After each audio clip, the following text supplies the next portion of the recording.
মুবাশশিরিন ওয়া মুনযিরিন লিআল্লা ইয়াকুনা লিন-নাসি আলাল্লাহি হুজ্জাতুন বা'দার রুসুল ওয়া কানা আল্লাহু আজিজান হাকীমা। সাদাকাল্লাহুল আযীম।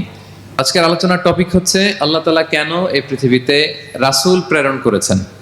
রাসূল প্রেরণের উদ্দেশ্য কি, নবী রাসূলদের পরিচয় এবং তাদের বৈশিষ্ট্য, এগুলো নিয়ে আমি আজকে আলোচনা করব। এবং নবী রাসূলদের জীবনী থেকে আমাদের আসলে শিক্ষা কি, লেসনটা কি লেসন আমরা নিতে পারি, এই টপিকটা নিয়ে আলোচনা করব। টপিকটা কি সবার কাছে ক্লিয়ার? প্রথমে আমরা উদ্ধার করবার চেষ্টা করি যে কেন আল্লাহ এত রাসূল পাঠালেন পৃথিবীতে, এর কারণটা কি। এর উত্তরটা আল্লাহ তাআলা খুব চমৎকার ভাবে সূরা নিসার 165 নম্বর আয়াতে আলোকপাত করেছেন, যে আয়াতটা দিয়ে আমি আলোচনা শুরু করেছি। আল্লাহ তাআলা বলছেন, রুসুলান মুবাশশিরিন ওয়া মুনযিরিন লিআল্লা ইয়াকুনা লিন-নাসি আলাল্লাহি হুজ্জাতুন বা'দার রুসুল ওয়া কানা আল্লাহু আজিজান হাকীমা। অর্থাৎ আমি রাসূলগণকে সুসংবাদদাতা এবং সতর্ককারী রূপে পৃথিবীতে প্রেরণ করেছি। আমি আবারও বলছি, আল্লাহ বলেন আমি এই পৃথিবীতে রাসূলদেরকে সুসংবাদদাতা এবং সতর্ককারী রূপে পৃথিবীতে প্রেরণ করেছি, যাতে করে রাসূল আগমনের পরে আল্লাহর বিরুদ্ধে মানুষের আর কোনো অজুহাত না থাকে। ওয়া কানা আল্লাহু আজিজান হাকীমা। আর আল্লাহ তাআলা তিনি হচ্ছেন আল্লাহ। মৃত্যুর পরে যে আবার জীবিত হইতে হবে এটা তো আমি শুনি নাই। আল্লাহ এই পৃথিবীতে আমি কি কি করেছি তার পাই টু পাই তোমার সুপ্রিম কোর্টের কাঠগড়ায় দাঁড়িয়ে যে বিচারের সম্মুখীন হতে হবে, কেউ তো আমার কোনোদিন বলে নাই। এজন্য আল্লাহ বলেন আমি পৃথিবীতে রাসূল পাঠিয়েছি যাতে করে মানুষের কোনো এক্সকিউজ না থাকে। আচ্ছা বলেন তো, এখন কি কেউ আল্লাহরে বলতে পারবে আল্লাহ বিচার যে হবে এটা তো আমি জানি না? বলতে পারবে? আল্লাহ আখিরাত বলে যে একটা কথা আছে, পুনরুত্থান, পুনর্জীবিত হইতে হবে, আবার বিচারের সম্মুখীন হইতে হবে, জান্নাত জাহান্নাম আছে, এগুলো তো কোনোদিন আমি শুনি নাই। এই কথা, এই এক্সকিউজ তোলার কোনো সুযোগ কি আর আছে? No excuse will be granted that day, dear brothers and sisters. সেদিন কোনো এক্সকিউজ আল্লাহ তাআলা গ্রহণ করবেন না, কারণ আল্লাহ তাআলা রাসূলদেরকে প্রেরণ করেছেন। তারা আমাদেরকে বিস্তর বর্ণনা করে জানিয়ে গিয়েছে। এবং কেন রাসূলদেরকে প্রেরণ করেছেন আল্লাহ বলেন যে দুইটা প্রাইম রেসপন্সিবিলিটি দিয়ে আমি রাসূলদেরকে প্রেরণ করেছি। এক নাম্বার মুবাশশিরিন, তারা সুসংবাদদাতা। তারা আমাদেরকে জানিয়েছে এই পৃথিবীতে যদি আমরা ভালো কাজ করি, এক আল্লাহর ইবাদত করি, কারো হক নষ্ট না করি, তাহলে আমরা জান্নাতে যেতে পারবো। জান্নাতের সুসংবাদ তারা দেন। They are the bearer of glad tidings, they are the bearer of paradise. তারা জান্নাতের সুসংবাদদাতা। রাসূলদের দুই নাম্বার প্রাইম রেসপন্সিবিলিটি হচ্ছে মুনযিরিন, তারা সতর্ককারী। তারা আমাদেরকে এই মর্মে সতর্ক করেছেন যে এই পৃথিবীতে যদি আল্লাহর ইবাদত না করে শিরক করো, বেদাআত করো, এই পৃথিবীর বুকে যদি ফাসাদ করো, যদি সীমা লঙ্ঘন করো, যদি অন্যের অধিকার নষ্ট করো, তাহলে তোমাদেরকে জাহান্নামের আযাব ভোগ করতে হবে। ঠিক কিনা? তাহলে দুইটা প্রাইম রেসপন্সিবিলিটি। রাসূলরা হচ্ছেন মুবাশশিরিন, সুসংবাদদাতা, জান্নাতের সুসংবাদ দিয়েছেন। তারা ভালো কাজ করলে জান্নাতে যাওয়া যাবে। পাশাপাশি তারা হচ্ছেন সতর্ককারী। কিসের সতর্ককারী? জাহান্নামের ব্যাপারে সতর্ককারী। এই পৃথিবীতে ফাসাদ করলে, আল্লাহ তাআলার অবাধ্য হলে জাহান্নামে যেতে হবে। এবং রাসূল পাঠানোর মধ্য দিয়ে আল্লাহ তাআলা এক্সকিউজ দেওয়ার সুযোগ বন্ধ করে দিয়েছেন। কোনো এক্সকিউজ আর দেয়া চলবে না। তাহলে পৃথিবীতে কেন আল্লাহ তাআলা রাসূল পাঠালেন, এই পয়েন্টটা কি সবার কাছে ক্লিয়ার? আচ্ছা ক্লিয়ার, আমরা সামনের দিকে এগোই। এরপর আল্লাহ তাআলা বলেছেন এই পৃথিবীতে যত জাতি গোষ্ঠী আছে সব জাতির কাছে আমি রাসূল পাঠিয়েছি। ওয়া ইম মিন উম্মাতিন ইল্লা খালা ফিহা নাযীর। যত জাতি, যত নেশন এই পৃথিবীতে এসেছে, সব জাতিকে সতর্ক করবার জন্য, ইনস্ট্রাক্ট করবার জন্য, গাইড করবার জন্য আমি রাসূল পাঠিয়েছি। এমন কোন জাতি নাই যে জাতির মধ্যে আল্লাহ রাসূল পাঠায় নাই, সবাই রাসূল পেয়েছেন। এবং মজার ব্যাপার হচ্ছে they are the chosen and selected personality by Allah subhanahu wa ta'ala. রাসূলরা হচ্ছেন আল্লাহ তাআলার পক্ষ থেকে chosen এবং সিলেক্টেড। রাসূলদেরকে সিলেক্ট করেছে কে? আল্লাহ। তিনি বলেন ওয়া ইন্নাহুম ইনদানা লামিনাল মুস্তাফাইনাল আখিয়ার। নবীরা হচ্ছে আমার কাছে মনোনীত, আমি তাদেরকে মনোনীত করেছি এবং তারা হচ্ছে সর্বশ্রেষ্ঠ মানুষ। তার মানে এই আয়াত থেকে বোঝা গেল নবীরা সিলেক্টেড, তারা ইলেক্টেড না। ইলেকশন করে নবী হওয়া যায় না, নবী সিলেক্টেড এর মাধ্যমে হইতে হয়, সিলেকশনের মাধ্যমে। আর সিলেক্ট করেন কে? আল্লাহ। চুজ করেন কে? আল্লাহ। ইলেকশন করে নবী হওয়া যায়? আমরা পৃথিবীর সবাই মিলে যদি ভোট দেই যে আল্লাহ আমরা সবাই ভোট দিলাম, এই হচ্ছে রাসূল, তাকে রাসূল হিসেবে আপনি কবুল করেন, হবে? ইলেকশনে ভোট দিলে আমাদের সাথে যদি ম্যানকাইন্ডের সাথে জিন কাইন্ডও যুক্ত হয়, জিনেরাও যদি বলে আল্লাহ আমরাও আছি, আমরাও দিলাম একটা করে ভোট, হবে? রাসূল হবে? ফেরেশতারাও যদি যুক্ত হয়, ফেরেশতারাও যদি বলে, মানুষও ভোট দিল, জিনেরাও দিল, ফেরেশতারাও দিল, প্রত্যেকে একটা করেই দিল, ধরেন প্রত্যেকের ভোট গণনা করার পরে দেখা গেল বিশাল ভোট কাউন্ট হয়েছে, এখন তাদের এই ভোটের উপর ভিত্তি করে রাসূল হবে কেউ? হবে? কারণ নবী ইলেকশনে হওয়া যায় না, নবী হয় সিলেকশনে, আর সিলেক্ট করেন কে? আল্লাহু ইয়ালামু হাইসু ইয়াজআলু রিসালাতাহু। কাকে রাসূল বানাবেন, কাকে তিনি নবী হিসেবে অ্যাপয়েন্ট করবেন, এটা তিনিই জানেন। শুধুমাত্র কেবলমাত্র একমাত্র আল্লাহ তাআলা solely এটাকে কন্ট্রোল করেন। কেউ চাইলে কারো ভোটে, কারো ইলেকশনে নবী হওয়া যায় না। নবীরা হচ্ছেন সিলেক্টেড, চুজেন পার্সোনালিটি বাই আল্লাহ সুবহানাহু ওয়া তাআলা।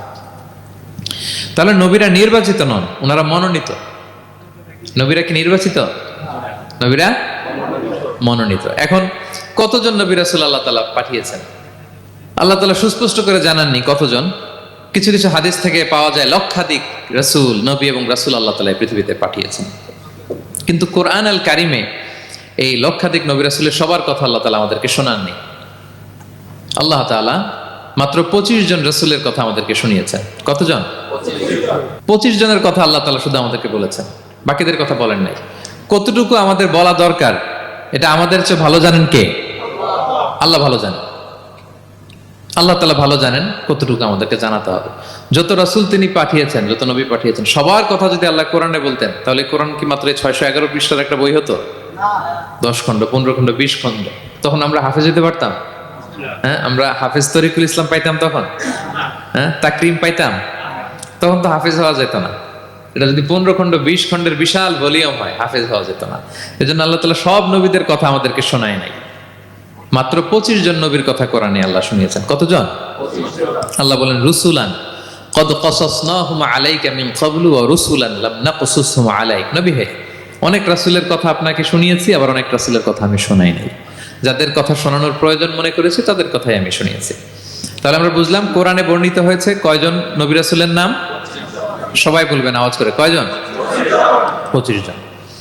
এবং এই 25 জন নবীর মধ্য থেকে 6 জনের নামে আল্লাহ 6টা সূরা ডেডিকেট করেছেন কোরআনে, 6টা সূরা উৎসর্গ করেছেন। সূরা ইউনুস, সূরা ইউসুফ, সূরা ইব্রাহিম, সূরা মুহাম্মদ, সূরা নূহ, সূরা হুদ।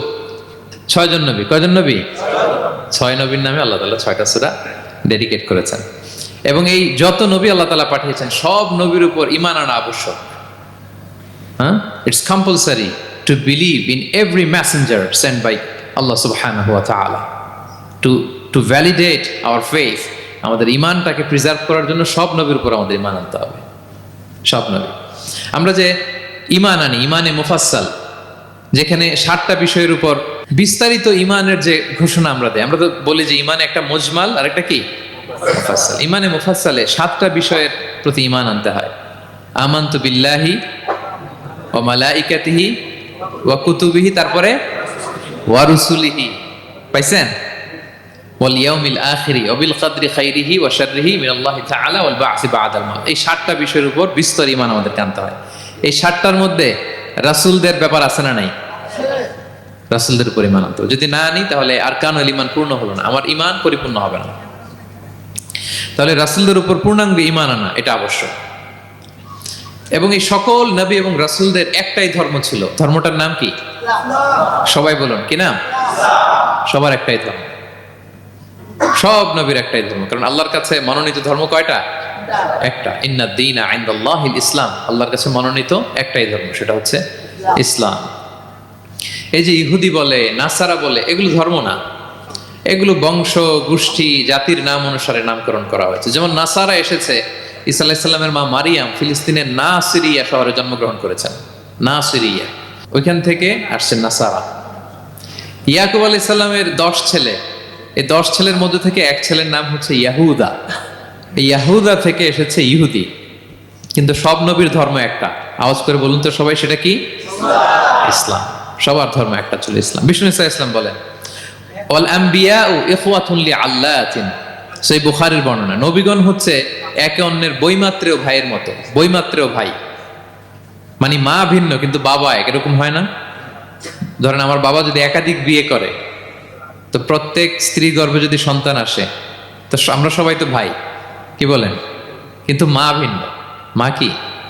তবে বাবা এক। নবীদের দৃষ্টান্তটা এরকম, আল আম্বিয়া ও ইখওয়াতুন লিআল্লাহ। নবীরা হচ্ছেন বৈমাত্রেয় ভাইয়ের মতো, তাদের মা ভিন্ন কিন্তু বাবা এক। বিষ্ণু ইসলাম বলেন, উম্মাহাতুহুম শাত্তা ওয়া দীনুহুম ওয়াহিদ। তাদের শরীয়ত, তাদের বিধিবিধান এটা ভিন্ন ভিন্ন, কিন্তু তাদের দিন কি? এক, সেটা হচ্ছে ইসলাম। সকল নবীর ধর্মের নাম হচ্ছে ইসলাম। যেমন ইব্রাহিম আলাইহিস সালামের ব্যাপারে আল্লাহ তাআলা বলেন, মা কানা ইব্রাহিমু ইয়াহুদিয়ান ওয়ালা নাসরানিয়ান ওয়ালাকিন কানা হানিফাম মুসলিমা ওয়া মা কানা মিনাল মুশরিকিন। নবী ইব্রাহিম আলাইহিস সালাম উনি ইহুদিও ছিলেন না, নাসারাও ছিলেন না, উনি একনিষ্ঠ মুসলিম ছিলেন। কি ছিলেন? আল্লাহ নবী ইউসুফ আলাইহিস সালাম উনি সবসময় আল্লাহর কাছে দোয়া করতেন, আল্লাহ তাওয়াফানি মুসলিমান ওয়াল হিকনি বিসসালিহিন। আল্লাহ তুমি আমাকে মুসলিম হিসেবে মৃত্যু দিও আর সৎকর্মশীলদের সাথে অন্তর্ভুক্ত করে নিও। তো উনি মুসলিম না হলে এই দোয়া করতেন, আল্লাহ মুসলিম হিসেবে মৃত্যু দিও। সুলাইমান আলাইহিস সালাম রানী বিলকিসের কাছে একটা চিঠি লিখেছেন। এই চিঠি আবার পাঠিয়েছেন হুদহুদ পাখিকে দিয়ে। হুদহুদ পাখি ঠোঁটে করে এটা কামড় দিয়ে নিয়ে বিলকিসের রাজপ্রাসাদের ভেন্টিলেশনের ভিতর দিয়ে ঢুকে, বিলকিস লাঞ্চ করে বিশ্রাম নিতেছিল, এর বুকের উপরে চিঠিটা রেখে ফুরুত করে উড়াল দিছে হুদহুদ। খুলে দেখে অদ্ভুত এক চিঠি, ইন্নাহু মিন সুলাইমান ওয়া ইন্নাহু বিসমিল্লাহির রহমানির রহিম। তো বিলকিসকে উদ্দেশ্য করে সাল্লাল্লাহু আলাইহি ওয়াসাল্লাম বলেছিলেন, আল্লাহ তাআলু আলাইয়া ওয়াতুনি মুসলিমিন। বিলকিস অবাধ্য হয়েও না, বাড়াবাড়ি করো না, মুসলিম হয়ে আমার কাছে ফিরে আসো। কোন নবী বলছেন? তো উনি যদি মুসলিম না হতেন, উনি মুসলিম হওয়ার আহ্বান করতেন? প্রিয় ভাইরা, তাহলে সব নবীর ধর্ম একটা, সেটা কি? ইসলাম। সব নবী একই ধর্মের অনুসারী ছিলেন। এ পর্যায়ে আমরা কমন প্রফিটিক ফিচার্স, 10টা কমন ফিচার আছে যেটা সব নবীদের ক্ষেত্রে প্রযোজ্য। সব নবীদের ক্ষেত্রে এই ফিচারগুলো পাওয়া যায়। এই 10টা কমন ফিচার নিয়ে আলোচনা করবো ইনশাআল্লাহ। এই 10টা কমন ফিচারের 1 নম্বর হচ্ছে আল ওয়াহি। সকল নবীকে আল্লাহ তাআলা ওহী পাঠিয়েছেন, রেভেলেশন, প্রত্যাদেশ। ওহী মানে সিক্রেট মেসেজ, যেটা নবী শোনে আর আল্লাহ জানে, দুনিয়ার মানুষ এটা শোনে না। নবীরা বললে কেবল শোনে। সুবহানাল্লাহ বলেন। সব নবীকে আল্লাহ এই ওহীটা পাঠিয়েছেন। জিবরাইল আলাইহিস সালাম মারফত ওহী পাঠিয়েছেন, অথবা সরাসরি কিতাব পাঠিয়েছেন, কিংবা সহিফা পাঠিয়েছেন। আল্লাহ তাআলা ইরশাদ করছেন, ইন্না আওহাইনা ইলাইকা কামা আওহাইনা ইলা নূহি ওয়ান নাবিয়িনা মিন বা'দি। নবী নূহ আলাইহিস সালামের পরে সব নবীদের কাছে আমি যেমনি ওহী পাঠিয়েছি, আপনার কাছেও আমি এভাবে ওহী পাঠিয়েছি। সব নবীদের কাছে আমি এভাবে ওহী পাঠিয়েছি। সূরা বাকারার শুরুতে মুত্তাকিদের সংজ্ঞা দিতে যে আল্লাহ তাআলা বলেন, ওয়াল্লাযীনা ইউমিনুনা বিমা উনজিলা ইলাইকা ওয়া মা উনজিলা মিন ক্বাবলিক ওয়া বিল আখিরাতি হুম ইউকিনুন। মানে নবী হে, মুত্তাকি তো তারা যারা আপনার উপর যে কিতাব নাজিল হয়েছে এটার উপরও ঈমান আনে, ওয়া মা উনজিলা মিন ক্বাবলিক, এর আগে যত কিতাব নাজিল হয়েছে তার উপরও ঈমান আনে। তা আমরা যদি শুধু কোরআনের উপর ঈমান আনি হবে? তার আগে যত কিতাব, আসমানি কিতাব নাজিল হয়েছে এগুলোর উপরও ঈমান আনার দরকার আছে না নাই? বলেন বলেন। তাওরাতের উপর ঈমান আনতে হবে, জাবুর, ইনজিল, সুহুফে ইব্রাহিম ও মূসা সবগুলোর উপর ঈমান আনতে হবে। তো এই ওহীগুলো আল্লাহ তাআলা নাজিল করেছেন। তাহলে 1 নাম্বার কমন ফিচার হচ্ছে আল্লাহ তাআলা ওহী পাঠিয়েছেন, সব নবীকে ওহী দিয়েছেন। 2 নাম্বার ফিচার হচ্ছে same language of the people. নবীকে আল্লাহ তাআলা যেই জাতিগোষ্ঠীর কাছে পাঠিয়েছেন তিনি ওই জাতির ভাষাতেই কথা বলেছেন। ধরেন মালয় এলাকাতে যদি আল্লাহ নবী পাঠান আর ওই নবী যদি আরবিতে কথা বলে, তা আমাদের মালয়েশিয়ান ভাইরা বুঝবে? আচ্ছা, আরব দেশে যদি আল্লাহ একজন নবী পাঠান, ওই নবী ধরেন যে ম্যান্ডারিনে কথা বলে, চাইনিজ ভাষায়, আরবরা বুঝবে? চায়নাতে ধরেন আল্লাহ তাআলা এক নবী পাঠালো, সে ওখানে যে হিন্দি ভাষায় কথা বলে, চাইনিজ লোকেরা বুঝবে না। তাহলে যেই জাতির কাছে আল্লাহ পাঠাইছেন ওই জাতির ভাষা দিয়ে আল্লাহ নবীকে পাঠাইছেন। সুবহানাল্লাহ। আল্লাহ তাআলা ইরশাদ করেন, ওয়ামা আরসালনা মির রাসূলিন ইল্লা বিলিসানি কওমিহি লিউবাইয়িনা লাহুম। আল্লাহ তাআলা যত রাসূল পৃথিবীতে প্রেরণ করেছেন, বিলিসানি কওমি, যে জাতির কাছে প্রেরণ করেছেন ওই জাতির ভাষায় প্রেরণ করেছেন, যাতে করে নবীর কথা এরা বুঝে। নবীরা এসেছেন বাণীবাহক হয়ে, এখন এই বাণী যদি বুঝতে না পারে তাহলে কাজ হবে? এজন্য প্রত্যেক নবীকে আল্লাহ তাআলা যে জাতির কাছে পাঠিয়েছেন ওই জাতির ভাষায় পাঠিয়েছেন। 3 নাম্বার হচ্ছে সকল নবীকে আল্লাহ তাআলা very good standard of character দিয়েছেন। চারিত্রিক দৃষ্টিকোণ থেকে অতুলনীয় ছিল এক একজন নবী। পা থেকে মাথা পর্যন্ত কালো দাগ ফেলার মতো কিছু ছিল না। আল্লাহু আকবার। মাসুম ছিলেন। আহলুস সুন্নাহ জামার আকীদা হচ্ছে প্রত্যেক নবী ছিলেন মাসুম, কোনো গুনাহ করেন নাই, নিষ্পাপ প্রতিটা নবী। সর্বোত্তম চরিত্র দিয়ে আল্লাহ তাআলা, অনুপম চরিত্র দিয়ে আল্লাহ তাআলা তাদেরকে পাঠিয়েছেন। আল্লাহ তাআলা বলেন, ওয়া ইন্নাকা লাআলা খুলুকিন আযীম, and verily you are on a very good standard of character. নবী হে, আপনি চমৎকার একটা ক্যারেক্টারের উপর প্রতিষ্ঠিত। আপনার আচরণের মতো, ক্যারেক্টারের মতো আচরণ অতুলনীয়, পৃথিবীতে দ্বিতীয়টা খুঁজে পাওয়া যায় না, ঠিক কিনা? কারণ নবীরা যদি মডেল হন, তাদের আচরণ যদি ভালো না হয়, তাহলে মানুষ কি তাদেরকে গ্রহণ করবে? মানুষ তো তাদের কাছ থেকে শিখবে, জানবে। তো জন্য তাদের আচরণ চমৎকার হওয়ার দরকার আছে না নাই? চমৎকার আচরণ, চমৎকার চারিত্রিক মাধুর্য দিয়ে আল্লাহ তাআলা পৃথিবীতে এক একজন নবীকে প্রেরণ করেছেন। সব নবীরা ভেরি গুড স্ট্যান্ডার্ড অফ ক্যারেক্টারের অধিকারী ছিল। 4 নম্বর হচ্ছে, প্রত্যেক নবীকে আল্লাহ তাআলা মিরাকেল দিয়েছেন, মানে মুআজিজা, as a proof of their prophethood. তাদের নবুয়তির প্রমাণ হিসেবে আল্লাহ তাআলা তাদেরকে মিরাকেল দিয়েছেন, মুআজিজা। যেমন সালেহ আলাইহিস সালামকে আল্লাহ তাআলা মুআজিজা দিয়েছিলেন। তার জাতির কাছে যখন তিনি দাওয়াত দিলেন, তারা বলল, সালেহ তুমি যে নবী, এটা আমরা বুঝবো কি করে? এক শর্তে আমরা তোমার উপর ঈমান আনতে পারি। সাল্লাল্লাহু আলাইহি সাল্লাম বললেন, কি শর্ত? বলতেছে, এই যে পাহাড় দেখো, এই পাহাড়ের ভেতর থেকে যদি একটা উট বের করো, 10 মাসের গর্ভবতী একটা উটটা বেরোবে, বেরোয় বাচ্চা দিবে, সাথে সাথে আমরা উটের দুধ দহন করে খাবো, এরপর আমরা ঈমান আনবো। চিন্তা করছেন কত শর্ত? পাহাড়ের ভেতর থেকে কি বের করে দেখাইতে হবে? উট। উনি আল্লাহর কাছে দোয়া করলেন, আল্লাহ বললেন কবুল, তবে কথা না শুনলে কিন্তু খবর আছে। বলছে ঈমান আনবে, ঈমান না আনলে কিন্তু খবর আছে। উনি দোয়া করলেন, আল্লাহ কবুল করলেন। পাহাড় বিদীর্ণ হয়ে একটা বিশাল আকৃতির উট বের হয়ে আসলো, 10 মাসের গর্ভবতী উট। মুহূর্তে এটা ডেলিভারি করলো একটা উটের বাচ্চা, এবং দুধ দিতে আরম্ভ করলো, ওলান ভর্তি দুধ। সবাই পেট ভরে দুধ খেলো। খাওয়ার পরে কয়, তুমি জাদুকর। খাওয়ার পরে সাল্লাল্লাহু আলাইহি সাল্লাম কি বলে? ইউ আর এ ম্যাজিশিয়ান, তুমি জাদুকর, তুমি তো বড় ভেলকিবাজ সালেহ, তুমি পাহাড়ের ভিতরে ভেলকি ঢুকাই দিছো। আল্লাহ তাআলা তাদেরকে একটা সাউন্ড গ্রেনেড, প্রচন্ড শব্দ তরঙ্গ দিয়ে ধ্বংস করে দিলেন। কানের পর্দা ফেটে সবগুলো লাশ হয়ে জমিনে পড়ে রইল। তাহলে এই যে সাল্লাল্লাহু আলাইহি সাল্লাম যেটা দেখাইছেন, এটা কি ভেলকি ছিল? ম্যাজিক ছিল? কি ছিল? মুআজিজা, miracle, as a proof of their prophethood. তাদের নবুয়তির প্রমাণ হিসেবে আল্লাহ তাআলা তাদেরকে মুআজিজা দিয়েছেন। মূসা আলাইহিস সালামের মুআজিজা কি ছিল? লাঠি। ফাআলকাহা ফাইযা হিয়া হাইয়াতুন তাসআ। ওই লাঠি রেখে দিলে মুভিং স্ন্যাক হয়ে যেত, নড়তেছে সাপ, ছবল মারবে। সুবহানাল্লাহ, এটা কি ম্যাজিক ছিল? কি ছিল? মুআজিজা। ঈসা আলাইহিস সালামকে আল্লাহ তাআলা মাইন্ড ব্লোয়িং মুআজিজা দিয়েছেন। অন্ধ ব্যক্তির চোখে হাত বুলিয়ে দিলেই দৃষ্টিশক্তি ফিরে পেত। ধবল রোগী, কুষ্ঠ রোগীর গায়ে টাচ করে দিলে স্কিন পরিষ্কার হয়ে যেত। মৃত ব্যক্তিকে দাঁড়াতে বললে মুহূর্তে দাঁড়িয়ে যেত। কুম বিইযনিল্লাহ, আল্লাহর আদেশে দাঁড়াও বললে লাশ জীবিত হয়ে দাঁড়িয়ে যেত। ভেলকিবাজি ছিল এটা? কি ছিল? বিষ্ণু ঈসা ইসলাম দাওয়াত দিচ্ছেন কুরাইশদেরকে, ওরা মানে না। বিষ্ণুনবী পাগল পড়া, বললেন, আচ্ছা বলো কুরাইশের লোকেরা কি বললে বিশ্বাস করবে যে আমি সত্য নবী? কি বললে বিশ্বাস করবে? তারা বলল, মুহাম্মদ, ওই যে আকাশের চাঁদ, এটার 2 ভাগ করে দেখাইতে বললে বিশ্বাস করবো তুমি সত্য নবী। কি আবদার দেখছেন? হ্যাঁ, নবীদেরকে পেয়ে মামুর বাড়ির আবদার নিয়ে আসছিল এক এক জাতিগোষ্ঠী। বলে, মুহাম্মদ, আকাশের জল জলে চাঁদটাকে যদি তুমি 2 ভাগ করে দেখাতে পারো, তবেই বুঝবে তুমি নবী। বিষ্ণু ইসলাম আল্লাহর কাছে দোয়া করলেন, আল্লাহ বললেন, ঠিক আছে। ইখতারাবাতিস সাআতু ওয়ানশাক্কাল কমার ওয়া ইয়ারাউ আয়াতান ইয়ারিদু ওয়া ইয়াকুলু সিহরুম মুস্তামির। বিশ্বনবী সাব্বাবা, এই আঙ্গুলের নাম কি? ইবহাম, সাব্বাবা, ওয়ুসতা, বিনসার, খিনসার। হ্যাঁ, আমরা ইংরেজি নাম ঠিকই জানি, আরবিটা জানি না। ইবহাম, সাব্বাবা, ওয়ুসতা, বিনসার, খিনসার। বিষ্ণু সাব্বাবা আঙ্গুলি উঠালেন, এটা শাহাদাত আঙ্গুলি বলে আমাকে, আসলে সাব্বাবা আরবিতে। তো বিশ্বনবী এভাবে আল্লাহর নাম নিয়ে চাঁদের দিকে ইঙ্গিত করলেন, মুহূর্তে আকাশের জ্যোৎস্না বিলানো চাঁদটা 2 ভাগ হয়ে গেল। কুরাইশরা দেখে তো অবাক। বিষ্ণু বললেন, এবার কথা অনুযায়ী ঈমান আনো। বলে, Muhammad, you are a magician. Muhammad, তুমি বড্ড বড় জাদুকর, তুমি চাঁদের মধ্যে জাদু লাগাই ফেলছো। নাউযুবিল্লাহি মিন যালিক। তাহলে আল্লাহ তাআলা age a proof of their prophethood, তাদের নবুয়তির প্রমাণ হিসেবে প্রত্যেক নবীকে কি দিয়েছেন?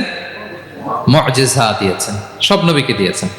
5 নাম্বার, সকল নবীর দাওয়াতি মিশন এক ছিল, একই মিশন নিয়ে নবীরা পৃথিবীতে এসেছেন। সেটা কি?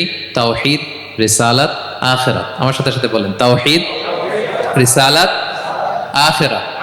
তাওহীদ, রিসালাত, আখিরাত। এই তিনটা বুনিয়াদী শিক্ষা দিতেই নবীরা এসেছে। তাওহীদ মানে ওয়াননেস অফ গড, আল্লাহ যে এক, সব নবী প্রচার করেছেন। রিসালাত মানে তারা যে বার্তাবাহক হিসেবে এসেছেন তাদের কথা মানতে হবে, এটার দাওয়াত দিয়েছেন। আখিরাত মানে হচ্ছে মৃত্যুর পরেও যে একটা জীবন আছে, সেই জীবনের ব্যাপারে প্রত্যেক রাসূলরা কি করেছেন? দাওয়াত দিয়েছেন। এবং কোন নবীর কথার সাথে আরেক নবীর কথার গরমিল পাওয়া যায় না, অমিল হয়নি। আচ্ছা বলেন তো, কখনো কি হয়েছে কোন এক নবী এসে বলছে যে মৃত্যুর পরে একটা জীবন আছে, আরেক নবী এসে বলছে না, মনে হয় নাও থাকতে পারে? বলছে? এক নবী এসে বলছে আমাদের স্রষ্টা আল্লাহ তাআলা তিনি একজন, আরেকজন বলছে না একজন না, দুই তিনজনও হইতে পারে। এক নবী এসে বলছে ভালো করলে জান্নাত, খারাপ করলে জাহান্নাম, আরেক নবী এসে বলছে না, জান্নাত জাহান্নাম বলতে কিছু নাই। হয়েছে? হয়েছে? কোন নবীর কথার সাথে কোন নবীর কথার কোনো বৈপরীত্য নাই, কারণ প্রত্যেক নবীরা মন গড়া কিছু বলতেন না। ওমা ইয়ান্তিকু আনিল হাওয়া ইন হুয়া ইল্লা ওয়াহয়ুন ইউহা। নবীরা কথা বলতেন একটা হেডকোয়ার্টার থেকে তথ্য পেয়ে। ওই হেডকোয়ার্টারটা কার? ওই হেডকোয়ার্টার থেকে যে ইনফরমেশন আসতো সেটার আলোকে নবীরা কথা বলতেন, বানিয়ে কিছু বলতেন না। সব নবীরা দাওয়াত দিয়েছেন, ইয়া কওমি ইবুদুল্লাহ মা লাকুম মিন ইলাহিন গায়রু। হে আমার জাতির লোকেরা, এক আল্লাহর ইবাদত করো, আল্লাহ ছাড়া অন্য কারো ইবাদত করো না। সব নবীরা বলেছেন ইন্নী লাকুম রাসূলুন আমিন, নিশ্চয় আমি তোমাদের কাছে বিশ্বস্ত রাসূল হিসেবে প্রেরিত হয়েছে। সব নবীরা বলেছেন ইয়াউমা লা তামলিকু নাফসুন লিনাফসিন শাইআ ওয়াল আমরু ইয়াউমা ইযিল লিল্লাহ। এমন এক দিনের মুখোমুখি হতে হবে কেউ কারো উপকার করতে পারবে না। নেতা কর্মীর উপকারে আসবে না, কর্মী নেতার উপকারে আসবে না, পীর সাহেব মুরিদের উপকারে আসবে না, মুরিদ পীর সাহেবের উপকারে আসবে না, হাজবেন্ড ওয়াইফের কিছু করতে পারবে না, ওয়াইফ হাজবেন্ডকে কিছু করে দিতে পারবে না। দিনটা বড্ড ভয়ঙ্কর। সব নবীর এই তিনটা দাওয়াত দিয়েছেন, তাওহীদ, রিসালাত, আখিরাত। তার মানে সব নবীর দাওয়াতি মিশন এক, এক অভিন্ন দাওয়াতি মিশন নিয়ে তারা পৃথিবীতে এসেছেন। 6 নাম্বার, এই পৃথিবীতে যত রাসূল এসেছে, নবী এসেছে, তারা প্রত্যেকে মানুষ ছিলেন। কি ছিলেন? নাকি জিন ছিল? ফেরেশতা? প্রেরিত সব নবীরা কি ছিল? মানুষ ছিল। মক্কার কুরাইশরা বলতো মা লিহাযা রাসূলি ইয়াকুলু আত-তাআমা ওয়া ইয়ামশি ফিল আসওয়াক। ব্যাপার কি, মুহাম্মদ আবার কেমনে রাসূল হয়? আমরাও বাজারে যাই, উনিও যায়, আমরাও বিয়ে করি, উনিও বিয়ে করে, আমাদেরকে মারলে কাটলে লাল রক্ত, ওনার রক্ত বেরোয়। তো তারা চাচ্ছিল, তারা বলতেছিল যে মানুষ না দিয়ে আল্লাহ যদি ফেরেশতা পাঠাইতো নবী হিসেবে তাইলেই না ভালো হইতো। তালবাহান, এটার কি বলে? ফেরেশতা পাঠালে কি বলতো জানেন? ফেরেশতা পাঠালে বলতো ফেরেশতাদের তো ক্ষুধা লাগে না, এরা বুঝবে কি আমাদের কষ্ট? ফেরেশতাদের তো জৈবিক চাহিদা নাই, এরা কেমনে বুঝবে? ফেরেশতাদের তো খারাপ কাজ করার প্রবণতা, টেন্ডেন্সি নাই। আমাদের যে কষ্ট, দুঃখ, ফিলিং, সেটা তো ফেরেশতারা বুঝে না। ফেরেশতারা কেমনে আমাদের নবী হয়? এটা বলতো, ঠিক কিনা? তালবাহানা বলে কেমন রাসূল, আমরা যা করি তাই করে। আল্লাহ বলেন সব নবীকে আমি মানুষ হিসেবে প্রেরণ করেছি। বিষ্ণু ইসলাম বলেন ইন্নামা আনা বাশারুম মিসলুকুম, নিশ্চয় আমি তোমাদের মতোই মানুষ। তোমাদের মতোই কি মানুষ। তো পার্থক্য হচ্ছে ইউহা ইলাইয়া, আমার কাছে ওহী আসে, প্রত্যাদেশ আছে আল্লাহ তাআলার পক্ষ থেকে। তাহলে 6 নম্বর যেই কমন ফিচার আমরা জানলাম, আল্লাহর পাঠানো সবগুলো নবী এবং রাসূল তারা কি ছিলেন? সবাই বলুন, তারা কি ছিলেন? মানুষ ছিলেন। 7 নম্বর কমন ফিচার হচ্ছে আল্লাহর পাঠানো সব নবী এবং রাসূলরা ওনারা পুরুষ ছিলেন। কি ছিলেন? কোন নবী কি নারী ছিল বলেন তো? হ্যাঁ, নারী নবী আছে? নাই। নবী হওয়ার জন্য ম্যাসকুলিনিটি শর্ত, পুরুষ হওয়া শর্ত। কারণ নবীকে অনেক বড় বড় জিনিসের নেতৃত্ব দিতে হবে, মাঝে মাঝে মিলিটারি তৈরি করতে হবে, লিডারশিপ লাগবে, যুদ্ধ পরিচালনা করতে হবে। নারীদের পক্ষে এটা সম্ভব? কঠিন। আমাদের বোনদের অনেক ধরনের দুর্বলতা আছে, তাদের মাসে কিছুদিন তারা আল্লাহর আদেশে অসুস্থ থাকে, ঠিক কিনা? পিরিয়ড তাদের চলে, ওই সময় সালাত পড়তে পারে না, অনেক প্রতিবন্ধকতা তাদের আছে। বাচ্চা যদি ধারণ করে পেটে 9 মাস, ওনারা অসুস্থ। শেষের মাসগুলোতে তো কঠিন, জটিল অবস্থা। বাচ্চা ডেলিভারির পরেও 40 দিন ব্লিডিং আছে না নাই? তাহলে অনেক ধরনের জটিলতা আল্লাহ তাআলা ওনাদের দিয়েছেন। এজন্য আল্লাহ তাআলা নবুয়তের যে নবুয়তির গুরু দায়িত্ব, এটার জন্য আল্লাহ তাআলা পুরুষদেরকে সিলেক্ট করেছেন। আলহামদুলিল্লাহ বলেন। তাহলে যত নবী এবং রাসূল পৃথিবীতে এসেছিল ওনারা পুরুষ ছিল। আল্লাহ বলেন ওয়ামা আরসালনা মিন ক্বাবলিকা ইল্লা রিজালান নূহি ইলাইহিম। নবী হে মুহাম্মদ, আপনার আগে যত নবী এবং রাসূলকে আমি পৃথিবীতে প্রেরণ করেছি তাদেরকে পুরুষ হিসেবে প্রেরণ করেছি। কোন নারীকে আমি নবুয়তের মর্যাদা দেই নাই। 8 নাম্বার, প্রত্যেক নবীকে আল্লাহ তাআলা একটা গ্রুমিং, একটা ট্রেনিং সেশনের মধ্য দিয়ে নিয়েছেন। সেটা কি? সেটা হচ্ছে সবাইকে আল্লাহ তাআলা শেফার্ড হিসেবে কাজ দিয়েছিলেন, রাখাল হিসেবে। পৃথিবীর সব নবীরা ছাগল চড়াতেন, সব, আদম আলাইহিস সালাম থেকে শুরু করে বিষ্ণু ইসা ইসলাম পর্যন্ত। সুবহানাল্লাহ পড়বেন না? বিষ্ণু ইসা ইসলাম বলেন, মা বাআসাল্লাহু নাবিয়্যান ইল্লা রাআল গানাম, আল্লাহ এমন কোন নবী পাঠায় নাই যেই নবী ছাগল চড়ায় নাই। সব নবী। সাহাবার অবাক হয়ে বললেন, ওয়া আনতা ইয়া রাসূলুল্লাহ, হে নবী আপনিও ছাগল চড়িয়েছেন? বিষ্ণু বললেন, হ্যাঁ, আমি তো অল্প কিছু পারিশ্রমিকের বিনিময়ে মক্কার লোকদের ছাগল চড়িয়ে দিতাম। সুবহানাল্লাহ। কেন সব নবীকে দিয়ে আল্লাহ ছাগল চড়ালেন? এই ট্রেনিং সেশন, গ্রুমিং সেশন কেন? কারণ ছাগলকে একসাথে বসানো কঠিন। ছাগল একটু কি বলে, একটু টেরা টাইপের প্রাণী, কথা শুনতে চায় না। ধরেন যে সারা সপ্তাহ আপনি খুব ব্যস্ত, একদিন সুযোগ পাইছেন সপ্তাহে যে আজকে আমি ফ্রি আছি, যাই পুকুরে যে আমিও গোসল করি, ছাগলটারও গোসল করাই। এটা ধরে যদি এখন পুকুরের দিকে টান দেন, কি করবে? পা দুইটা এমন শক্ত করে মাটিতে ধরে রাখবে, আপনি যত টানবেন ওর ঘাড়ের চামড়া ছিঁড়ে যাচ্ছে, তারপরেও আসে না। এরপর ছাগলগুলোর একসাথে রাখা কঠিন, একটা নেচে ওদিকে যায়, আরেকটা লাফ দেয় এদিকে, আরেকটা ওইদিকে। তো এদেরকে যদি কেউ একত্রিত করতে পারে তাহলে এই জাতিকে, মানব জাতিকে একত্রিত করা তার জন্য একেবারে সহজ, পানি ভাত, ঠিক কিনা? এজন্য আল্লাহ এই মানব গোষ্ঠীর উপর লিডারশিপ কায়েমের আগে ছাগল চড়িয়েছেন। এবং যারা মরুভূমিতে ছাগল চড়ায়, যে শেফার্ড গুলো, যেই রাখালগুলো, তাদের অনেক শক্তিশালী হইতে হয়। গায়ে শক্তি না থাকলে ছাগল চড়ানো যায় না, কিন্তু লাঠি নিয়ে হই হই করে পিছনে দৌড়াইতে হয়, নেকড়ের ছোবল থেকে ছাগলগুলোকে রক্ষা করতে হয়, বাঘ নেকড়ে এগুলো থেকে বাঁচাইতে হয়। তার মানে এটা করার মধ্য দিয়ে এই জাতিকে কিভাবে জাহান্নামের আগুন থেকে বাঁচাবে, নবীদের ওই ট্রেনিং হয়ে যায়। সুবহানাল্লাহ। ছাগল এদিক ওদিক দৌড়াতে থাকে, এদেরকে যেমনি একত্রিত করতে হবে, নবীদের কাজও হচ্ছে মানব গোষ্ঠীকে ইউনাইটেড করা, একত্রিত করা। এজন্য আল্লাহ তাআলা মা বাআসাল্লাহু নাবিয়্যান ইল্লা রাআল গানাম, এই পৃথিবীতে এমন কোন নবী পাঠান নাই যেই নবীকে দিয়ে আল্লাহ তাআলা ছাগল চড়ান নাই।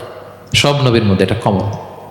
8 নম্বর পয়েন্ট। 9 নম্বর পয়েন্ট হচ্ছে enmity from their own people.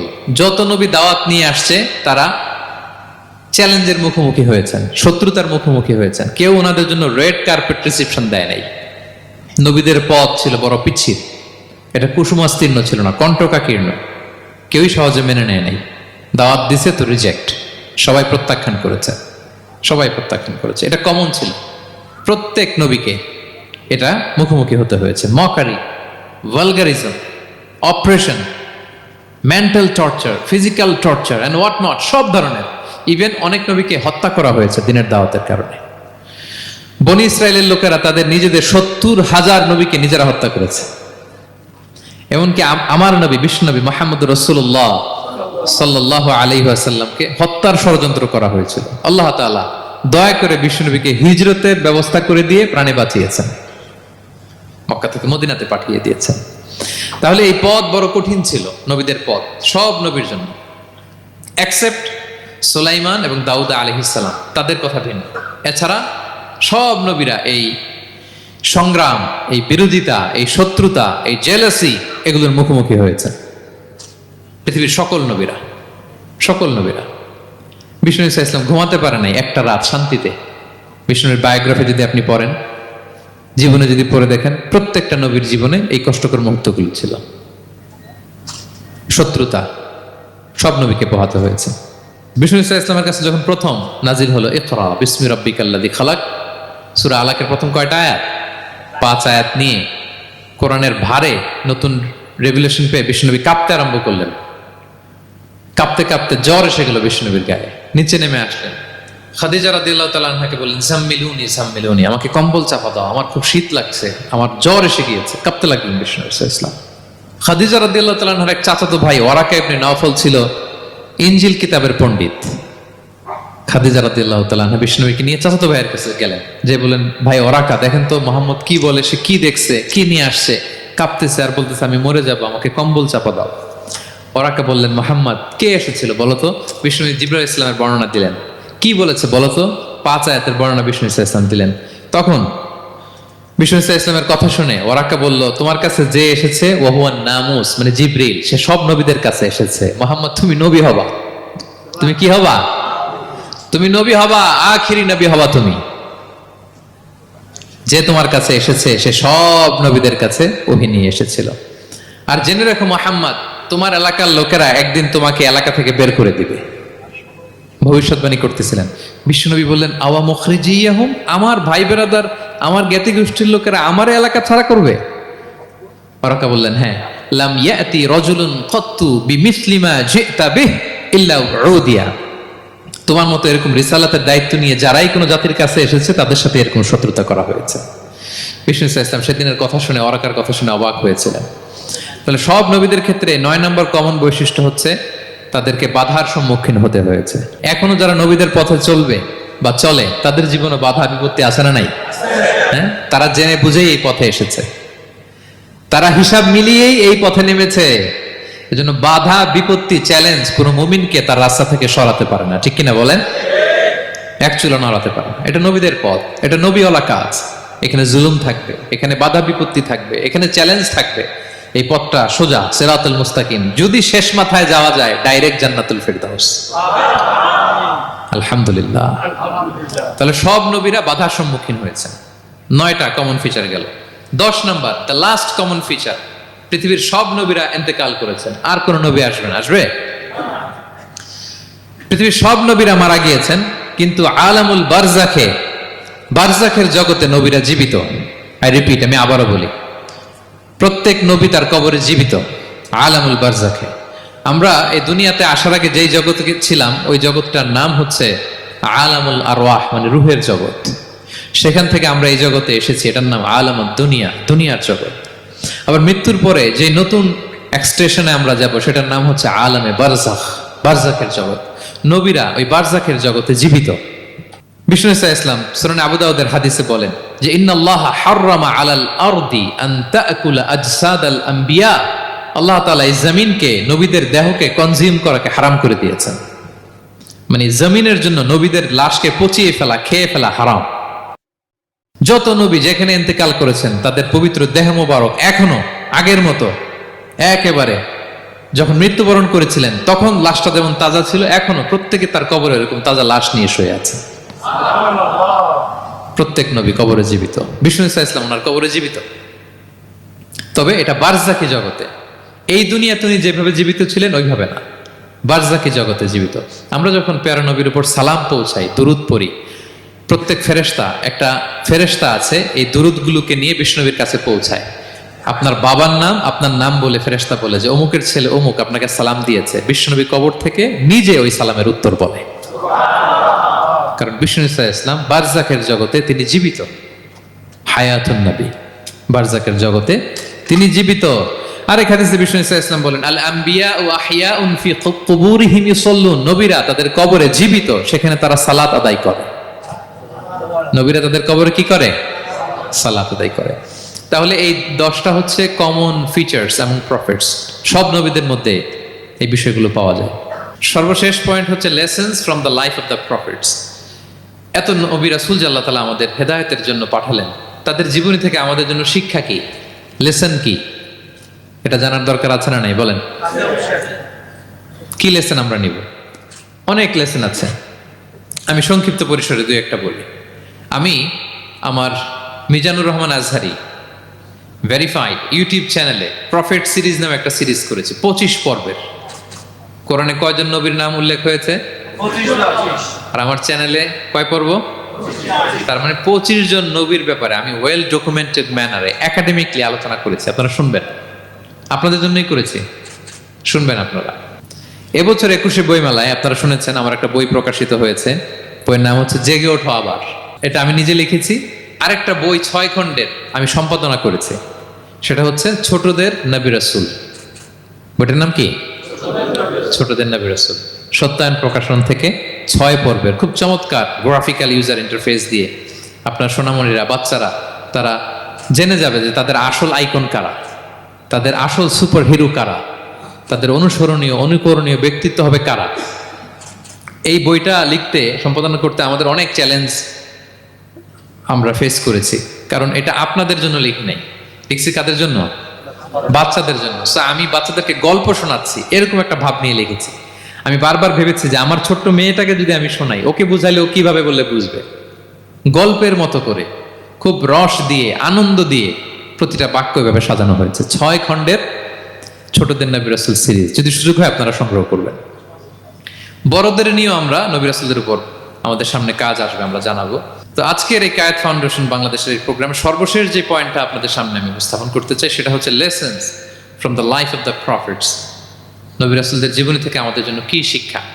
25 জন নবীকে কভার করা সম্ভব হবে না, আমি সেখান থেকে মাত্র 7 জন নবীর জীবনী থেকে 7টা শিক্ষা 7 মিনিটে বলে আমরা শেষ করে দেব ইনশাআল্লাহ বিইذنিল্লাহ। প্রথমে আমরা শুনবো সাইয়েদনা আদম আলাইহিস সালামের জীবনী থেকে শিক্ষা।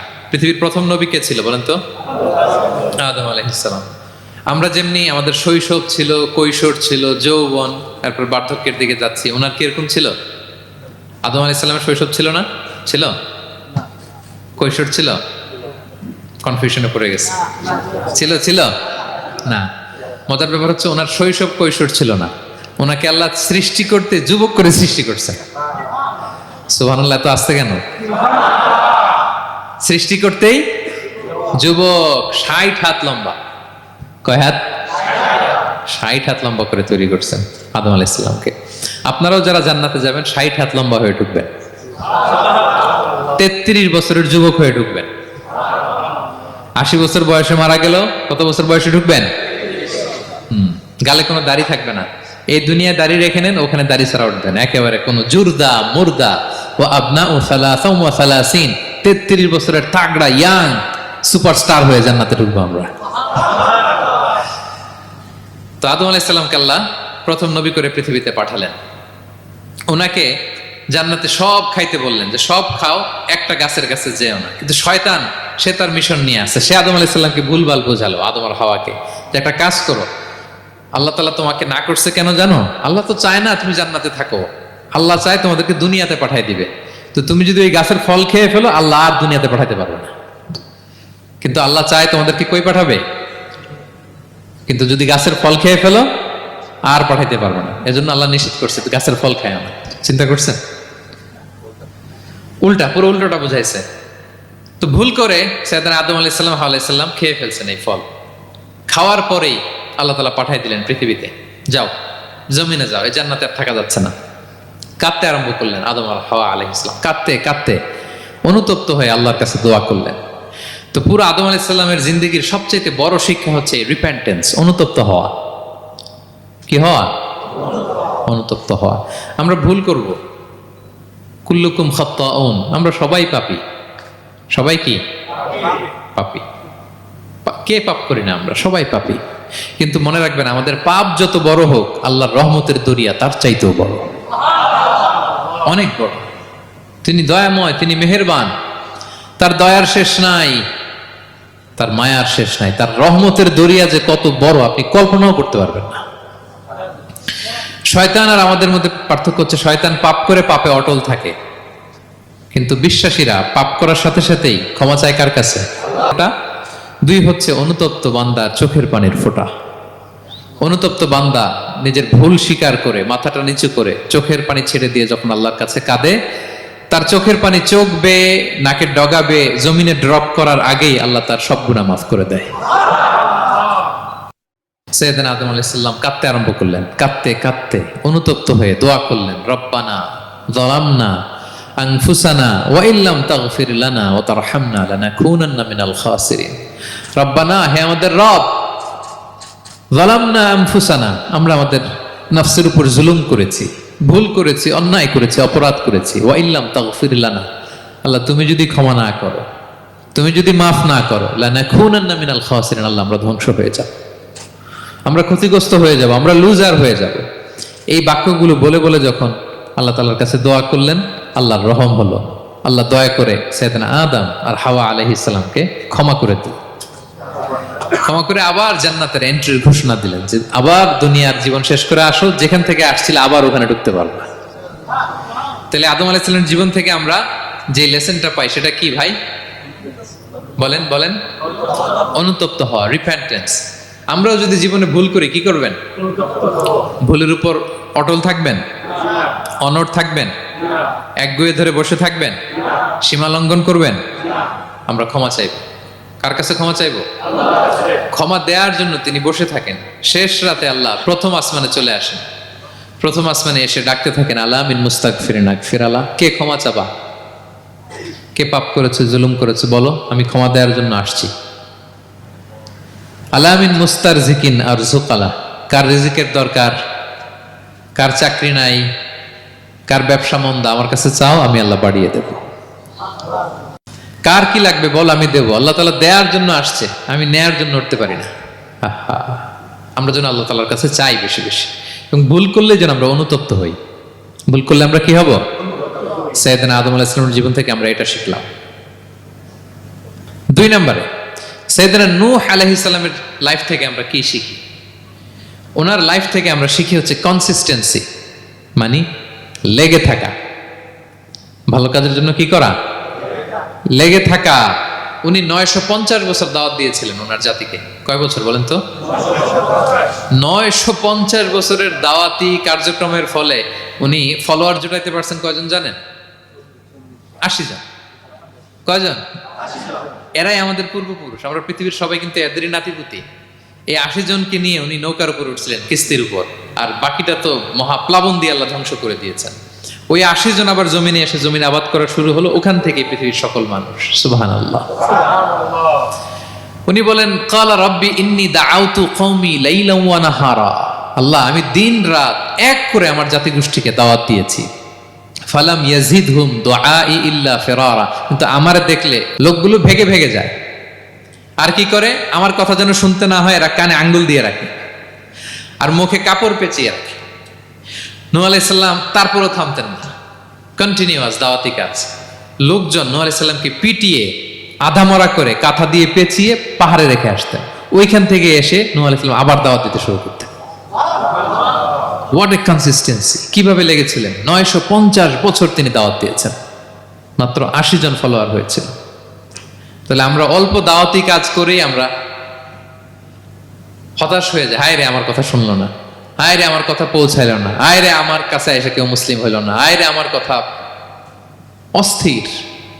আপনার কাজ হচ্ছে পৌঁছে দেওয়া, আপনার কাজ হচ্ছে কোরআনের কথা মানুষকে বলা।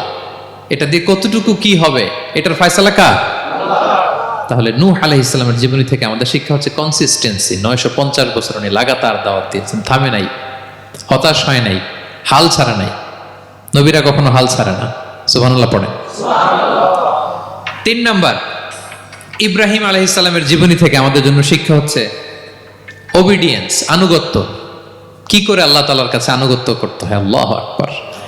আমি মনে হয় 1 ঘন্টার উপরে আলোচনা করেছি আমার প্রফেট সিরিজ ইব্রাহিম আলাইহিস সালামের জীবনী নিয়ে। ওনার পুরো জীবনটা, আল্লাহ কোনো কিছু বলতে দেরি, আল্লাহর আদেশের সামনে মাথা পেতে দিতে ইব্রাহিম আলাইহিস সালামের দেরি হয়নি। আল্লাহ বলছেন আসলিম, ওয়া ইয ক্বালা রাব্বুহু আসলিম ক্বালা আসলামতু লিরাব্বিল আলামিন। হে ইব্রাহিম সারেন্ডার, সারেন্ডার। সুবহানাল্লাহ। ইব্রাহিম আনুগত্য করো, আল্লাহ আনুগত্য করছি। ওনার সন্তান হয় না 86 বছর বয়স একটা সন্তান দিলেন আল্লাহ তাআলা। আমাদের এখানে কার বয়স কত? সর্বোচ্চ বয়স কত আছি আমরা? এদিকে 60 বছরের উপর তো কেউ নাই, ঠিক কিনা? 86 বছর বয়সে আল্লাহ সন্তান দিয়েছেন, ইসমাঈল আলাইহিস সালাম। কত বছর বয়সে? সন্তানটা আদরের নাকি? হ্যাঁ, আদরের না? শেষ কালে একটা সন্তান পেলেন 86 বছর বয়সে। ইব্রাহিম আর হাজেরার ঘরকে উজাড় করে ফুটফুটে এক সন্তান ইসমাঈল আলাইহিস সালাম আসলেন। ভালোবাসা, আদর যেন ঠিকরে পড়ে, এত গদগদ ভালোবাসা। এবার বললেন, যাও হাজেরা আর দুধের সন্তান ইসমাইলকে মরুভূমিতে ফেলে দিয়ে আস। বলতে দেরি, রেখে আসতে দেরি নেই। এটাই হচ্ছে ইব্রাহিম আলাইহিস সালামের আনুগত্য। ধুধুমরু প্রান্তরে হাজেরা আর ইসমাইল আলাইহিস সালামকে রেখে আসলেন, চলে আসলেন। বুকটা ফেটে চৌচির, 86 বছর বয়সে একটা সন্তান পেলাম, দুধের বাচ্চা, আমার স্ত্রী সহ মরুভূমিতে রেখে আসলাম। রেখে আবার থাকাও যাবে না, যাও তুমি ফিলিস্তিনে, এরা থাকবে মক্কায়, মরুভূমির মাঝখানে। পরে আল্লাহ জুরহুম কওমের মাধ্যমে এদেরকে পানি, জামজাম অনেক কিছু দিলেন। লম্বা ঘটনার দিকে যাচ্ছে। এরপর হৃদয় যখন ফেটে চৌচির হয়ে যায়, তখন আল্লাহ তাআলা বলেন, ঠিক আছে যাও, যা একটু ছেলেরা দেখে আসো। এবার যে দেখে ছেলেরা আরো মায়া লাগে, কারণ একটু বড় হয়েছে তো, এবার দৌড়াইতে পারে, হাঁটতে পারে। সুবহানাল্লাহ পড়েন। এবার যখন দৌড়াইতে পারে, হাঁটতে পারে, আব্বু আব্বু বলে ডাকতে পারে, মায়াটা যখন একটু গাঢ় হয়েছে, আল্লাহ বলে এবার ছেলেরা জবাই কর। দেখছেন কি পরীক্ষা? 86 বছর বয়সে সন্তান পেল, রেখে আসলো মরুভূমিতে, একটু বড় হইল, দেখা করতে গেল, এবার বলে জবাই করো। জবাই করো বলতে দেরি, ছুরি চালাতে দেরি হয়নি। কুরবানির ইতিহাস লম্বা ইতিহাস, দিকে যাব। এরপরে আল্লাহ কবুল করলেন। এরপরে বললেন বাপ বেটা মিলে মরুভূমির মধ্যে ঘেমে ঘেমে একটা ঘর বানাও। এরপরে ঘোষণা দাও মানুষকে, যেটা আমার ঘর। বাপ বেটা মিলে কষ্ট করে একটা ঘর বানালেন। এবার বললেন আজান দাও, ঘোষণা দাও, সবাই যেন এখানে আসে। আল্লাহ কারে ঘোষণা দিব? কেউ তো নাই। বলতেছে তুমি ঘোষণা দাও, এই ঘোষণার শব্দ পৃথিবীর সব মানুষের কর্ণকুহরে আমি আল্লাহ নিজ দায়িত্বে পৌঁছে দেব। আমরা যারা রুহের জগতেও তখনও ছিলাম, যারা লাব্বাইক বলতে পেরেছি, তাদের ঠিকই নসিবে ওই কাবা ঘর জিয়ারতের নসিব হয়ে যাবে। উনি ঘোষণা দিলেন, দেখেন কেউ নাই, ধুধুমরু প্রান্তর। আজকের মক্কাকে কল্পনা করেন তো কি অবস্থা। এই রমজানের লাস্ট 10 days অফ রমাদান আপনি জায়গা পাবেন? হজের চেয়েও বেশি মানুষ। কিভাবে আল্লাহ কবুল করেছেন, কিভাবে আনুগত্য, সাবমিসিভনেস, নিজেকে আল্লাহর কাছে পুরো সুপর্দ করা, এর নমুনা সাইয়েদনা ইব্রাহিম আলাইহিস সালাম পেশ করেছেন। তাহলে সংক্ষিপ্ত কথা হচ্ছে, আল্লাহ নবী ইব্রাহিম আলাইহিস সালামের জীবনী থেকে আমাদের জন্য শিক্ষা হচ্ছে অবিডিয়েন্স, আনুগত্য। কিভাবে আল্লাহর আদেশের সামনে মাথা পেতে দিতে হয়। পারা যাবে তো? হ্যাঁ, ওই ইব্রাহিম আলাইহিস সালামের রক্ত আমাদের দেহে বহমান। আমরাও নবী ইব্রাহিমের উত্তরসূরি। নবী ইব্রাহিমের আলাইহিস সালামের মতো আমরাও ইসলামের জন্য জীবন বিলিয়ে দেওয়ার দরকার আছে না নাই? বলেন বলেন। শক্ত পদে আমাদেরকেও এরকম স্যাক্রিফাইসের মেন্টালিটি অর্জন করতে হবে। ওবিডিয়েন্স, আনুগত্যের শিক্ষা আমরা নবী ইব্রাহিম আলাইহিস সালামের কাছ থেকে পাই। 4 নম্বর, ইয়াকুব আলাইহিস সালাম, ওনার জীবনী থেকে শিক্ষা হচ্ছে পেশেন্স, ধৈর্য। আমাদের অনেকের ধৈর্য নাই, আমরা অস্থির, অল্পতে ধৈর্য হারাই ফেলি। ধৈর্য এমন একটা গাছ, এই গাছের সারা গায়ে অনেক কাঁটা, কিন্তু এই গাছের ফল বড্ড মিষ্টি। ধৈর্য এমন একটা গাছ, গাছের সারা গায়ে কি, কিন্তু ফলটা। ইয়াকুব আলাইহিস সালামের কলিজার টুকরা ইউসুফ আলাইহিস সালামকে ভাইয়েরা মেরে আহত করে কুয়ায় ফেলে দিছে। কুয়া থেকে নিয়ে মিশরে বিক্রি করে দিছে। এখন এতিম হয়ে আরেক জায়গায় থাকে, বাবার কলিজা ফেটে যায়, ছিঁড়ে যায়, কিন্তু কাউরে বিচার দেয় না, কাউরে কিছু বলে না। উনি বলে ইন্নামা আশকু বাসি ওয়া হুজনি ইলাল্লাহ, আমার দুঃখ কষ্ট মনের জ্বালার যন্ত্রণা আমি একজনের বলি, তিনি কে? আল্লাহ। ধৈর্য ধারণ করলেন। প্রাপ্তবয়স্ক অবস্থায় ওনার ছেলে বানিয়ামিন, তাকেও হারালেন। আবার বলে আমি কাউরে বিচার দিই না, একজনের বলে, তিনি কে? আল্লাহ। এই 2 ছেলের শোকে কাঁদতে কাঁদতে অন্ধ হয়ে গেলেন। আল্লাহু আকবার। সাইয়েদনা ইয়াকুব আলাইহিস সালাম একবার ধৈর্য হারা হন নাই। তাহলে আল্লাহ নবী ইয়াকুব আলাইহিস সালামের জীবনী থেকে আমাদের জন্য শিক্ষা হচ্ছে পেশেন্স। বিপদে আমরা কি ধরবো? ধৈর্য ধারণ করব। 5 নম্বরে, ইউসুফ আলাইহিস সালামের জীবনী থেকে আমাদের শিক্ষা হচ্ছে he is the archetype of good character, উন্নত চরিত্রের মডেল। আমার যুবক ভাইয়েরা, গায়েত ফাউন্ডেশন বাংলাদেশের আজকের ইফতার প্রোগ্রামে যুবক যারা এসছো, তোমাদের জন্য শিক্ষা আর্কিটাইপ অফ গুড ক্যারেক্টার, চরিত্র কিভাবে হেফাজত করতে হয়, এর মডেল, প্রেরণার বাতিঘর, তাগড়া যুবক, পৃথিবীর সবচাইতে সুন্দর পুরুষ ইউসুফ আলাইহিস সালাম। তাকে দেখে ওই সময়ের আরেক বিশ্ব সুন্দরী জুলাইখা প্রেমে মাতোয়ারা, গোপন কক্ষে নিয়ে প্রেম নিবেদন করেছে, বলেছে ইউসুফ কাক পক্ষে টের পাবে না। আল্লাহ নবী ইউসুফ আলাইহিস সালাম এটাকে প্রত্যাখ্যান করলেন। জোরাজুরি করলো, প্রত্যাখ্যান করলেন। মারধর করা হলো, প্রত্যাখ্যান করলেন। সবশেষে আলটিমেটাম দিল, যদি আমার কথা মতো না চলো জেলখানায় ভরবো। উনি বললেন ক্বালা রাব্বি সিজনু আহাব্বু ইলাইয়া মিম্মা ইয়াদউনানি ইলাই, আল্লাহ এই পাপের কাজের চেয়ে জেলখানায় আমার জন্য ভালো। বিনা অপরাধে, বিনা দোষে 1 যুগ মিথ্যা অপবাদে কারাবন্দী ছিলেন সাইয়েদনা ইউসুফ আলাইহিস সালাম। তারপরেও চরিত্রের ব্যাপারে 1 বিন্দুও কম্প্রোমাইজ করেন। যুবক ভাইরা, চরিত্র বড় দামি সম্পদ। সম্পদ গেলে সম্পদ আসে, স্বাস্থ্য গেলে স্বাস্থ্য আসে, একবার চরিত্র নষ্ট হলে ওই চরিত্র আর ফিরে পাওয়া যায় না। সাইয়েদনা ইউসুফ আলাইহিস সালামের জীবনী থেকে আমাদের শিক্ষা হচ্ছে চরিত্রকে কিভাবে প্রিজার্ভ করতে হয়, এটা। 6 নম্বরে, সাইয়েদনা ঈসা আলাইহিস সালামের জীবনী থেকে আমাদের জন্য শিক্ষা হচ্ছে স্লেভারি, দাসত্ব। কারণ আমরা সবাই গোলাম একজনের। বলেন তো কার গোলাম? আল্লাহর গোলাম। কিন্তু ওনার সব উম্মতেরা, মানে খ্রিস্টানরা তাকে বলে সান অফ গড, উনি নাকি আল্লাহর সন্তান। নাউজুবিল্লাহ পড়েন। ওনার মা ম্যারি, মানে মারিয়াম আলাইহিস সালাম নাকি আল্লাহর স্ত্রী। নাউযুবিল্লাহ। কিন্তু উনি জন্মের পরেই দুধের শিশু মায়ের কোলে বসে একটা ছোট্ট ভাষণ দিয়েছিলেন। বলেছিলেন ইন্নী আব্দুল্লাহ আতানিয়াল কিতাবা ওয়া জাআলানি নাবিয়্যা, আল্লাহ আমাকে আল্লাহর গোলাম বানিয়ে পাঠিয়েছেন। দেখেন কি নবী, প্রথমে এসে বলেন আমি কিন্তু রাসূল। একে তো দুধের শিশু, মুখের প্রথম কথা কি? ইন্নী আব্দুল্লাহ, আমি আল্লাহর গোলাম।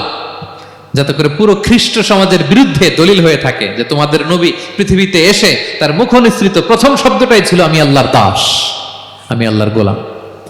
এবং উনাকে ওনার মাকে আল্লাহ স্পেশাল ইন্টারোগেট করবেন কিয়ামতের দিন। ঈসা, মারিয়াম, তোমরা কি বলে আসছিলা যে তুমি আমার বউ আর তুমি আমার সন্তান? ওনারা কাচুমাচু করে থার করে কাঁপবে আল্লাহর সামনে, কারণ এটা শিরকের প্রশ্ন। তারা বলবে আল্লাহ, আমরা যদি বলতাম আপনি তো জানতেন, আপনি যা শিখিয়েছেন আমরা তাই বলেছি। আল্লাহ জানেন যে উল্টাপাল্টা কিছু বলে নাই, তারপরও কোটি কোটি মানুষের সামনে এত বিশাল জনগোষ্ঠী কেন এই নবীকে আল্লাহর সন্তান বললো? আল্লাহ তাআলা ঈসা আলাইহিস সালামকেও ছাড়বেন, জিজ্ঞেস করবেন। তিনি বলবেন আল্লাহ, আমি যে তোমার গোলাম এটার দাওয়াত দিয়েছি, আর আজীবন গোলামের মতোই ছিলাম। ঈসা আলাইহিস সালাম কৃষকের সাথে, মজুরের সাথে, কুলির সাথে, ধোপাতের সাথে বন্ধুত্ব করেছিলেন। সমাজের নিচু শ্রেণীর লোকেরা ছিল তার ফলোয়ার। আল্লাহু আকবার। তাহলে সাইয়েদনা ঈসা আলাইহিস সালামের জীবনী থেকে আমরা শিখলাম আমরা সবাই আল্লাহর গোলাম, আল্লাহর দাস। সর্বশেষ নবী, বিশ্ব নবী, পেয়ারা নবী মুহাম্মদুর রাসূলুল্লাহ সাল্লাল্লাহু আলাইহি সাল্লামের জীবনী থেকে কি শিক্ষা? এই শিক্ষা তো বলতে গেলে ঘন্টার পর ঘন্টা লাগবে। একটা শিক্ষা শুধু বলি, সেটা হচ্ছে মার্সি। ওমা আরসালনাকা ইল্লা রাহমাতাল লিল আলামিন, I have sent you as a mercy for the entire universe. নবী হে, আমি আপনাকে গোটা বিশ্বের সবার জন্য রহমত করে প্রেরণ করেছি। তিনি মানুষের জন্য রহমত, তিনি প্রাণীর জন্য রহমত, তিনি পাখির জন্য রহমত, তিনি স্ত্রীদের জন্য রহমত, তিনি উম্মতের জন্য রহমত, তিনি তার ফলোয়ার সাহাবীদের জন্য রহমত। ঠিক কিনা? তিনি কত রহমতের নবী ছিলেন? বিষ্ণু ইসলাম কতটা রহমতের নবী ছিলেন? ছোট্ট একটা উদাহরণ দিয়ে শেষ করি। বিষ্ণু ইসলাম বলেন লিকুল্লি নাবিয়িন দাওয়া মুস্তাজাবা, আল্লাহ প্রত্যেকটা নবীকে একটা করে দোয়ায়ে মুস্তাজাবা দিয়েছেন। মানে এমন দোয়া, এই দোয়া করতে দেরি কিন্তু দোয়া কবুল হতে দেরি হয়। সব নবীকে আল্লাহ বলছেন এই নবীরা তোমাদের প্রত্যেককে একটা করে দোয়া করার সুযোগ দিলাম এই দুনিয়াতে, এবং দোয়াটা করার সাথে সাথেই কবুল করে ফেলবো। বিষ্ণু বলেন লিকুল্লি নাবিয়িন দাওয়া মুস্তাজাবা, সব নবীরা একটা করে দোয়া মুস্তাজাব পেয়েছেন। দাআউ বিহা, আর নবীরা ওই দোয়াটা দুনিয়াতেই করে ফেলছে। সব নবীর ওই স্পেশাল দোয়া যেটা করলেই কবুল, ওটা সব নবীরা কি করছে? দুনিয়াতেই করে ফেলেছে। কিন্তু বিশ্বনবী বলেন ওয়া ইন্নী আখতাবিউ দাওয়াতি শাফাআতান লি উম্মতি ইয়াউমাল কিয়ামা, আমি আমার সেই দোয়াটা এই দুনিয়ার বুকে অন্যান্য নবীদের মতো করি নাই। আমি আমার দোয়াটা আমার গুনাহগার উম্মতের জন্য কিয়ামতের কঠিন দিনে তারা যখন মুসিবতে পড়ে যাবে, ওই মুসিবত থেকে বাঁচার জন্য ওই দোয়াটা আমি আমার উম্মতের জন্য রেখে দিয়েছি। ওয়া ইন্নী আখতাবিউ দাওয়াতি শাফাআতান লি উম্মতি ইয়াউমাল কিয়ামা, সব নবীরা এই দোয়াটা করেছে, দুনিয়াতেই কবুল হয়ে গিয়েছে। কিন্তু বিষ্ণুনবী বললেন আমি চাইলে এই দোয়াটা করতে পারতাম। তায়েফের ময়দানে বিষ্ণুনবী ওই দোয়া করলে বিষ্ণুনবীর গা দিয়ে রক্ত ঝরে না। কুরাইশদের সাথে বিষ্ণুনবীর 3 বছর জেল খাটা লাগে না। মদিনাতে বিষ্ণুনবী অনেক না খেয়েছিলেন, পেটে পাথর বেঁধেছিলেন, দোয়া করলে জান্নাত থেকে খাবারের বস্তা চলে আসতো, মুহূর্তেই কবুল। জীবনের কোনো কঠিন পরিস্থিতিতে বিষ্ণুনবী এই দোয়াটা করে নাই। বিষ্ণু বলেন আমি আমার এই দোয়াটা স্পেশালি আমার গুনাহগার উম্মতের জন্য রেখে দিয়েছি। কিয়ামতের কঠিন ময়দানে আমার গুনাহগার উম্মত যখন বিপদে পড়ে যাবে, তাদেরকে ওই বিপদ থেকে বাঁচানোর জন্য ওই দোয়াটা আমি প্রিজার্ভ করে দিয়েছি। বিষ্ণু ইসলাম আমার জন্য এই দোয়াটা রেখে দিয়েছে। প্রিয় ভাইয়েরা, এই দোয়াটা আপনার জন্য রেখে দিয়েছেন। বিষ্ণুনবী দোয়াটা আমাদের জন্য রেখে দিয়েছেন। চাইলে এই দুনিয়াতে এই দোয়াটা করতে পারতেন, করেন নাই। সব নবীরা করে ফেলেছেন। এজন্য বিষ্ণুনবীকে বলা হয়েছে ওমা আরসালনাকা ইল্লা রাহমাতাল লিল আলামিন, নবী হে, I have sent you as a mercy for the entire universe, গোটা বিশ্বের জন্য আপনাকে আমি রহমত করে প্রেরণ করেছি। আপনি রহমতের নবী, আপনি দয়ার নবী, মায়ার নবী। বিষ্ণুনবীর জীবনী থেকে শিক্ষা হচ্ছে আমরাও যেন আমাদের অধীনস্থ যারা আছে তাদের প্রতি যেন রহমদিল হই। আমরাও আমাদের প্রতিবেশীদের প্রতি যেন রহমদিল হই। আমরাও আমাদের ফ্যামিলির সদস্যদের প্রতি যেন রহমদিল হই। এই মার্সি, এই দয়া মায়ার ছোঁয়া যেন বিষ্ণুনবীর উম্মত হিসেবে আমাদের হৃদয়েও থাকে। সবাই পড়ি আমিন। তাহলে সম্মানিত সুধী, নবীদের এই লাইফ লেসন থেকে আমরা যেগুলো শিখলাম, এগুলো আমাদের জীবনে বাস্তবায়নের দরকার আছে না নাই? বলেন বলেন। বেশি বেশি নবীদের জীবন চর্চা করবেন তো? প্রফেট সিরিজের যে লেকচারগুলো আপনাদের জন্য রেখেছি আপনারা শুনবেন তো? সবাই ছেলে মেয়েদেরকে নবীদের জীবনী শেখাবেন তো? তারাই হচ্ছে আমাদের রিয়াল হিরো। তারাই হচ্ছে সুপার হিরো, দে আর আওয়ার আইকন। এবং আমাদের হেদায়েতের জন্য তাদেরকে আল্লাহ তাআলা আমাদের কাছে পাঠিয়েছেন নবী হিসেবে, রাসূল হিসেবে। নবীরা যেই পথে চলেছেন, যে দিক নির্দেশনা আমাদেরকে দিয়েছেন, আমরা যেন আমাদের জীবনকে ওই পথে ওই মতে পরিচালিত করতে পারি। আল্লাহ তাআলা আমাদের সবাইকে কথাগুলো বোঝা আর আমল করার তৌফিক দান করুন। হাযা মা ইনদি ওয়াল ইলমু ইনদাল্লাহ আলাইহি তাওয়াক্কালতু ওয়া ইলাইহি উনীব। ওয়াসসালামু আলাইকুম ওয়া রাহমাতুল্লাহি তাআলা।